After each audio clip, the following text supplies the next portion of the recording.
Hi అండి. అందరూ బాగున్నారా? గోబీ మంచూరియా ఈజీగా ఎలా తయారు చేసుకోవాలో చూద్దాం.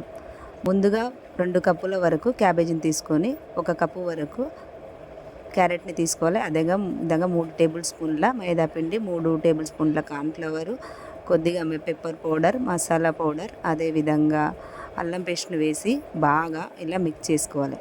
అదేవిధంగా 1 టేబుల్ స్పూన్ అంతా కారాన్ని కూడా వేసుకొని, నేను వీడియోలో చూపించిన విధంగా బాగా మిక్స్ చేసుకొని, వాటిని ఇలా నేను వీడియోలో చూపించిన విధంగా లడ్డూల్లాగా ఒకదాని తర్వాత ఒకటి ఇలా చేసుకొని పక్కన పెట్టుకోవాలి. అదేవిధంగా స్టవ్ వెలిగించి స్టవ్ పై పాన్ పెట్టి, పాన్లో ఆయిల్ వేసి ఆయిల్ హీట్ అయ్యాక ఇలా ఒక్కొక్క బాల్ని అందులో వేసుకొని గోల్డెన్ బ్రౌన్ కలర్ వచ్చేంత వరకు ఫ్రై చేసుకోవాలి. చూసారండి ఎంత బాగున్నాయో. ఇలా ఫ్రై అయిన తర్వాత ఇది మీడియం ఫ్లేమ్లోనే బాగా కుక్ చేసుకోవాలండి.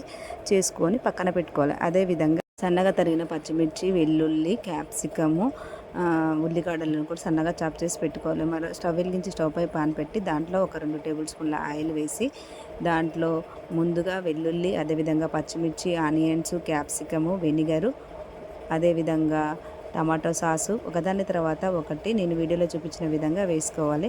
అదేవిధంగా టేబుల్ స్పూన్ అంతా సోయా సాసును కూడా వేసుకొని ఇలా బాగా మిక్స్ చేసుకోవాలి.